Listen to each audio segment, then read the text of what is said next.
Hello friends. पिछली video में अपन ने रक्त कणिकाओं के बारे में स्टडी की थी। अपन आज दूसरे टॉपिक के ऊपर चलते हैं। इसका दूसरा पॉइंट है ब्लड। उसके बारे में पढ़ते हैं। चलो दोस्तों स्टार्ट करते हैं। चलो दोस्तों पढ़ते हैं ब्लड, है ना। ब्लड एक संयोजी ऊतक होता है। यह एक श्यान तरल होता है।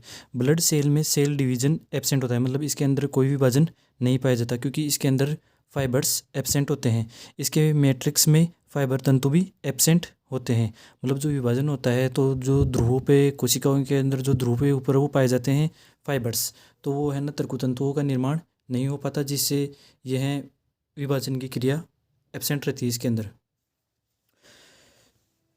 अंदर।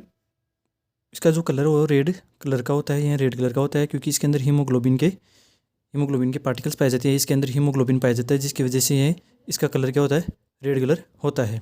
इसका जो बाहर है मेल के अंदर होता है, मतलब मेल में कितना पाया जाता है, ये 5 से 6 लीटर पाया जाता है और फीमेल में पाया जाता है 4 से 5 लीटर। यह बॉडी वेट का 7 से 8% होता है। मतलब ह्यूमन्स बॉडी या जो ह्यूमन्स बॉडी है उनके अंदर ये 7 से 8% पाया जाता है। ब्लड वेसल्स मतलब रक्त कणिकाओं में ब्लड को जमने से रोकने का काम कौन करता है, हिपेरिन। ये कहाँ बनता है, यह है ना लीवर में बनता है। हिपेरिन बनता है लीवर में, जो एक प्रतिस्कंदन कारक है या क्लोटिंग का कार्य करता है। क्लोटिंग को रोकने का कार्य करता है, मतलब स्कंदन नहीं होने देता है। हिपेरिन कहाँ बनता है, लीवर में बनता है।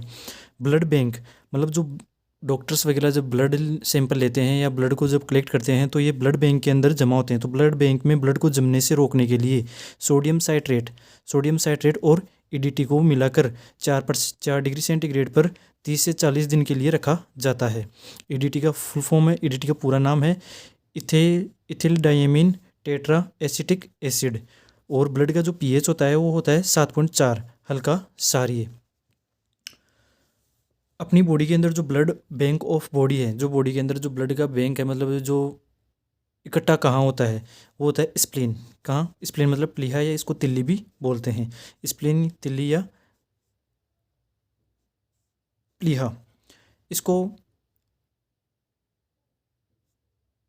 कब्रिस्तान भी बोलते हैं, ब्लड का कब्रिस्तान।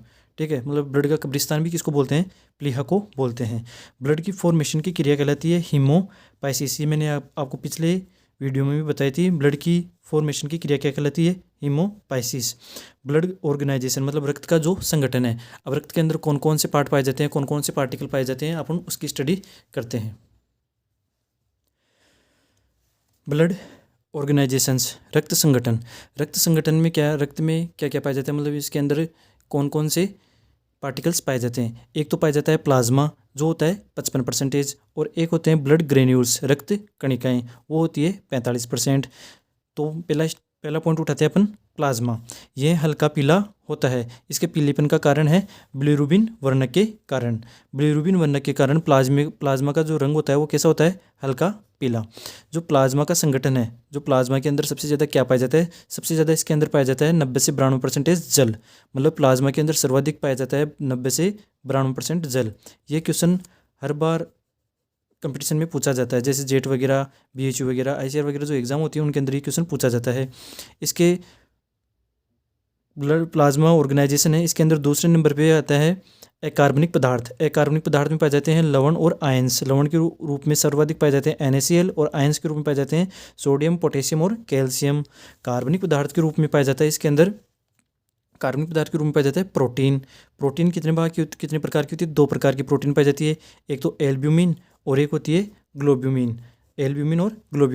ये जो एल्ब्यूमिन प्रोटीन होती है वो है जो ब्लड में कोलाइडी प्राशन दाब से प्रिवेंट करती है। मतलब कोलाइडी प्राशन दाब होता है, जो प्राशन दाब पाया जाता है कोलाइडी विलियन की तरह जो प्राशन दाब होता है उससे प्रिवेंट करती है। और ये है एक रासायनिक गति मतलब केमिकली मूवमेंट द्वारा प्रिवेंट करती है। मतलब जो ग्लोब्यूलिन प्रोटीन है ये एंटीबॉडी की तरह कार्य करती है। और इसका अनुपात पाया जाता है, सर्वाधिक पाई जाती है ये 2:1। इसका क्वेश्चन पूछता है कि जो प्रोटीन्स पाई जाती है ब्लड में, प्लाज्मा के अंदर जो प्रोटीन्स पाई जाती है एल्ब्यूमिन और ग्लोब्यूलिन, उसका अनुपात क्या होता है, 2:1 होता है। इसके अलावा ब्लड में फाइब्रिनोजन प्रोटीन भी प्रेजेंट होती है, जो यह सभी मिलकर किसका काम करती है, क्लोटीन का फंक्शन करती है, क्लोटीन का कार्य करती है। ये एक क्वेश्चन है नॉर्मल सा। महिलाओं में पीरियड साइकिल जो मासिक चक्र होता है उसके अंदर बॉडी से करीब 30 से 50 मिलीलीटर ब्लड का लॉस होता है, मतलब कि 2 से 3 चम्मच। महिलाओं में पीरियड्स साइकिल में बॉडी से करीब 30 से 50 मिलीलीटर ब्लड का लॉस होता है, करीब 2 से 3 चम्मच का लॉस होता है। प्लाज्मा के कंप्लीट होने के बाद में दूसरा नंबर आता है ब्लड ग्लेन्यूल्स, मतलब रक्त कणिकाएँ। यह अपनी बॉडी में पाई जाती है 45%। तो ये भी 3 भागों में बटी हुई होती है, जैसे एक नंबर RBC, दूसरा नंबर WBC, तीसरा नंबर प्लेटलेट्स मतलब बिम्बाणु। 1 नंबर, 2 नंबर और 3 नंबर, यह तीनों मिलकर क्या कहलाती है, हीमेटोक्रिट कहलाती है। हीमेटोक्रिट के अंदर 99% तो पाई जाती है RBC और 1% पाई जाती है WBC और 1 प्लेटलेट्स और WBC। जो डेंगू बीमारी होती है उसके अंदर ये प्लेटलेट्स की संख्या क्या हो जाती है, कम हो जाती है। इसके बारे में मैं आपको ना आगे बताऊंगा। और RBC का जीवन काल 120 डे होता है, सभी को पता है। इसके बारे में अपन स्टडी करेंगे नेक्स्ट वीडियो में।